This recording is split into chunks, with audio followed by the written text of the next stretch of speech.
Senadora Paloma Valencia, gracias por estar aquí. María Alejandra, muchísimas gracias. Un saludo para ti y para todos los televidentes. Bueno, en ese orden de ideas, en camino de comprender qué es lo que está pasando, ¿cuál es la lectura después de esta agitación que hubo en el Congreso en el cierre de la legislatura y de lo que viene? Pues María Alejandra, efectivamente, complicadísimo no es lograr leer lo que le está pasando al país.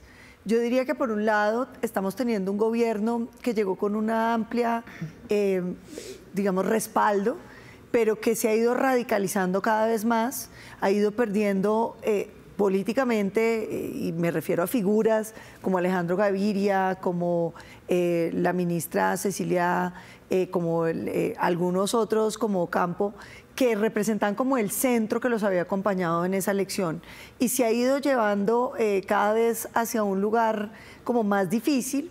Eso yo creo que también va en consonancia con el hecho de que le proponen diálogo a ciertos partidos que van a llegar a acuerdos, pero después hacen caso omiso de todo lo que les dijeron. Y terminamos con un gobierno como ensimismado, que por supuesto después de abrir un diálogo y no ceder en nada, pues termina un poco solo. Pero ¿es posible mantener, digamos, esa situación del gobierno cuando quedan 3 años, no solamente de su mandato o más, pero hay un propósito de reformas, un propósito de leyes, un propósito de cambios que solo no va a poder? ¿Usted ve que quizá el gobierno pueda volver a abrir esa ventana para hacer acuerdos? Pues yo espero que sí, pero que lo haga escuchando.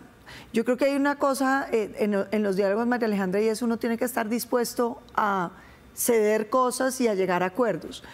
Creo que son como muy dogmáticos en el gobierno, en el sentido de que creen que las conversaciones son de izquierda a derecha, cuando en realidad las conversaciones que Colombia está esperando hoy son conversaciones sobre qué dice la capacidad técnica, qué dice la historia institucional de Colombia y sobre todo cómo resolvemos los problemas de los colombianos. Esto no es de izquierda ni derecha, esto es de cómo garantizamos una mejor salud. Si tenemos buena salud, por ejemplo, en las ciudades, y tenemos un déficit de salud en la región periférica, pues uno no tiene que arrancar dañando lo que ya está funcionando. Tiene que pensar por qué no ha funcionado lo que no funciona en la Colombia profunda y ver cuáles son los mecanismos que pudiéramos, digamos, utilizar. Porque es que tampoco es que no hayamos querido. Digamos que se implementaron unas EPS, después se implementaron las grandes EPS durante el gobierno del presidente Santos, luego el presidente Duque le hizo unos ajustes. Hay un conocimiento, una capacidad técnica que nos pudiera ayudar a entender qué otras cosas pudiéramos ensayar que de pronto funcionen. Creo que el gobierno tiene que bajarse de esa idea de que las cosas no funcionan porque no hay voluntad. Voluntad hay. Lo que pasa es que los problemas son complejos. ¿Alguien puede leer a Colombia desde afuera diciendo hay una gran confrontación política porque hay un presidente que con su discurso, que con sus espacios envía mensajes de confrontación, envía mensajes a los medios de comunicación, dice que no lo van a dejar hacer determinados cambios, pero también pues está generando un nuevo momento? Esa lectura, ¿qué tan histórico realmente, qué tan especial es este momento visto desde la manera en la que ustedes analizan y ven el país? ¿Qué tan diferente realmente es? Yo, María Alejandra, no creo que sea muy diferente y no creo que sea tampoco el primer gobierno de izquierda como nos lo han vendido. Colombia ha tenido muchos gobiernos de izquierda. De hecho, si usted mira, los últimos 30 años de Colombia ha sido gobernada mayoritariamente por el Partido Liberal inscrito en la Internacional Socialista. Entonces uno no puede decir esas cosas. Sí es la primera vez que una persona que ha empuñado armas contra la democracia llega a la presidencia. Y creo que eso debiera generar un momento de muchas cosas. Y es primero que la democracia colombiana nunca estuvo tan cooptada como creyeron, ¿no? Y debiera haber un acto de contrición de todos los que han ejercido violencia política, que yo no comulgo con ese título, pero sí un acto de decir, bueno, en realidad esta democracia el día que tuvimos los votos nos ha permitido llegar. Me parece que eso debiera desarticular los discursos de violencia política y que Colombia, con este gobierno, lo que sí debiera quedar claro es que violencia política no puede existir ni se puede justificar. Y en eso yo creo que fallamos, porque yo lo que veo es que entonces todo lo contrario, ahora estamos en una negociación donde se le dan mejores condiciones a quienes empuñan las armas a nombre de la izquierda, condiciones de sometimiento para quienes empuñan las armas a nombre del narcotráfico, y a los que están en la cárcel, pues leyes de humanización.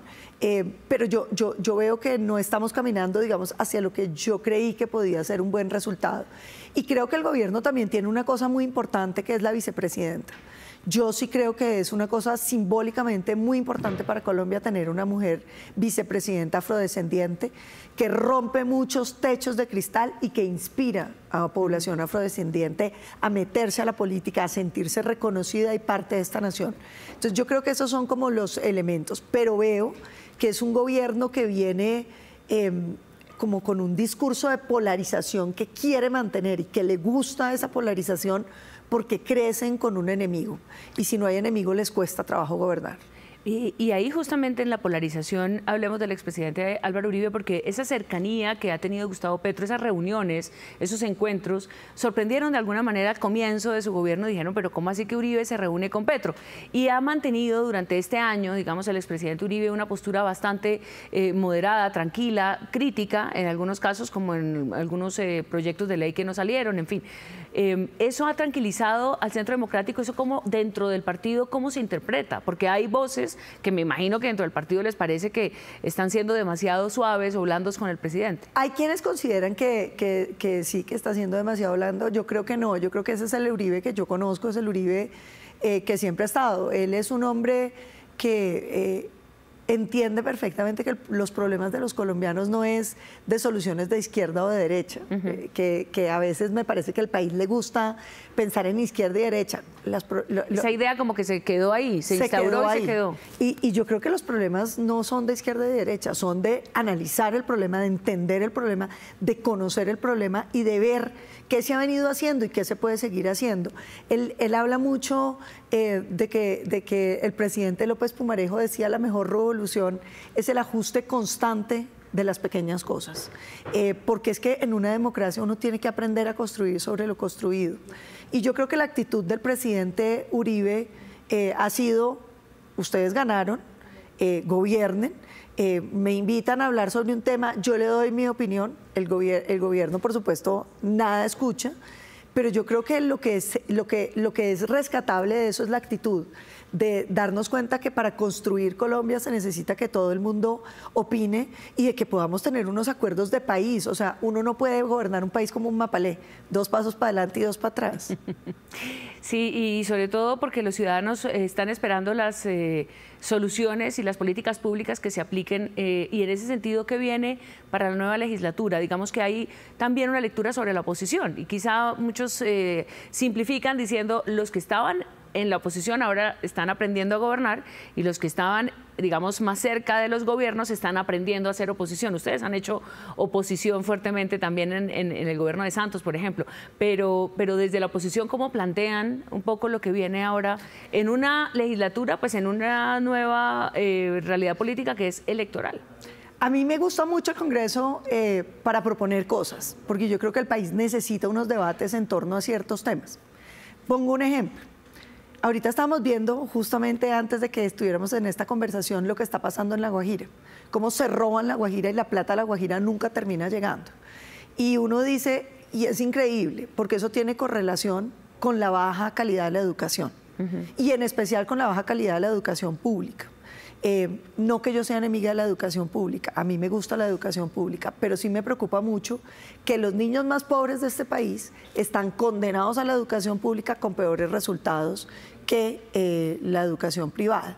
Por eso yo propuse el bono escolar, va en primer debate. Yo creo que eso va a ser un gran debate para la siguiente legislatura. ¿Qué es el bono escolar? Que el Estado le pague el colegio privado a los estudiantes vulnerables o de pobreza extrema o de pobreza moderada, puedan escoger un colegio público o uno privado. ¿Qué significa esto? Pues que los recursos de la educación pública siguen iguales y que pueden participar y de hecho adquirir nuevos recursos, pero que van a tener una especie de competencia que yo creo que es sana, pero sobre todo un efecto inmediato, que es que usted pueda empezar a formar los niños más pobres de este país con la mejor calidad disponible en la educación en su territorio. Porque es que de lo contrario nosotros no vamos a salir. Si uno se pone a pensar por qué se elige gente corrupta en La Guajira, pues tiene que ver con la baja calidad de la educación. Y todo es como un círculo. También hay mucho corrupto que ha estado muy bien educado, sí. porque esa es la corrupción más difícil, ¿no? La corrupción, digamos, sofisticada, blanco. La que está además inserta dentro del sistema y sabe cómo funciona, que viene de universidades de aquí, de afuera, en fin, y terminan haciendo sus... Una profesora de los Andes sobre alguno de esos decía, esos vicios los debió adquirir en Harvard porque aquí no los tenía. Pues a veces les pasa, pero en este asunto de la educación es interesante el modelo que pueda coincidir también con la mirada que ha traído no solamente este gobierno, sino en general de fortalecer la educación pública y de creer que ese primer eslabón es el que nos puede dar un pasito, digamos, en claro, pero no solamente sociedad. Fortalecer la educación pública. Yo creo que, por ejemplo, lo que hizo el presidente Santos con Serpilo Paga fue definitivo para el país. Abrir las mejores universidades de Colombia a los estudiantes de talento con escasos recursos. Es que eso sí genera una transformación social y rompe una cosa que yo creo que los colombianos no podemos seguir aceptando, que es la segregación social en la educación. Educación buena para quien tiene plata. Senadora, ¿qué tan grave, qué tan complejo es esta situación política, investigaciones, etcétera, que tiene el gobierno? ¿Ustedes cómo ven esta situación? ¿Está pasando ya, quedó en los entes de investigación o hay aquí una crisis política? Hay una crisis política. Es que evidentemente esto no era si el señor coronel se había suicidado o no. Esto es una cosa muy grave, María Alejandra, que arranca con las visitas que hizo el hermano del presidente a las cárceles, donde ofrecieron impunidad si ganaba el presidente Petro, es decir, a cambio de apoyos políticos. Luego vienen todos estos proyectos de ley donde incluso liberaron personas pedidas en extradición, o sea, intentaron liberar. Y empezaron a sacar hasta el gatico de la cárcel, es decir, aquí estamos hablando de un pacto que no terminó de estar claro. Luego aparece Day Vázquez, ex esposa del hijo del presidente, hablando de que recibieron plata de los mafiosos, de los extraditados, de los delincuentes en efectivo para la campaña. Y nos dicen, la plata no llegó a la campaña porque el hijo se la robó. Y todo el mundo quedó como tranquilo. Luego apareció una investigación muy grave de la silla vacía. Usted se acuerda que en campaña hablaban de la cantidad de testigos electorales que había tenido el pacto histórico. Los pagaron en efectivo por una empresa de giros sin que aparecieran reportados en la campaña. Y aparece la investigación del Consejo Nacional Electoral por dineros en efectivo, por la utilización de cuentas personales y de empresas fachadas en cabeza del que es actualmente el presidente de Ecopetrol. Y a esto súmele que aparecen esas conversaciones a raíz de las chuzadas y de el polígrafo de Benedetti diciendo que si se llega a contar quién dio la plata para la campaña, se van todos para la cárcel. ¿Y ustedes desde la oposición van a insistir, digamos, en la efectividad de las investigaciones políticamente hasta dónde puede llegar? Hay gente que dice, no, en la marcha, por ejemplo, contra Petro decían, fuera Petro, pero en los canales institucionales, digamos, no es el tema de sacar al presidente. Supongo que sí, los entes de control tendrán que funcionar. Pues mire, María Alejandra, yo creo que lo primero es que ningún presidente en este país se ha caído. Y creo que eso en el fondo es bueno. Cuando un país empieza a tumbar presidentes, se le van 4, 5, 6 presidentes. Yo creo que lo que le ha pasado a los vecinos es un ejemplo que nos debe tener alerta. Creo que la solidez de la institución presidencial diseñada constitucionalmente para que casi que tengan impunidad es importante para la estabilidad institucional.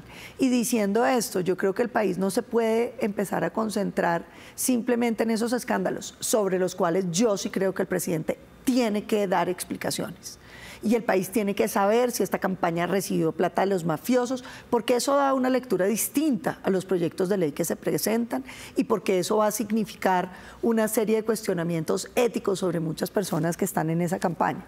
Pero aquí pues ha pasado de brecha, aquí pasó la financiación del cartel de Cali y nunca ha pasado nada. Entonces un poco yo a veces siento, pues esto ya lo ha vivido el país, pero ¿sabe qué sí me preocupa mucho? Que el país, en vez de solucionar un 30% de pobreza que tenemos, un problema de pequeños empresarios, de desempleo, de mujeres cabeza de hogar, que son el 43% de los hogares de este país, que están esperando soluciones, el país se embarque en eso y no le solucione a la gente.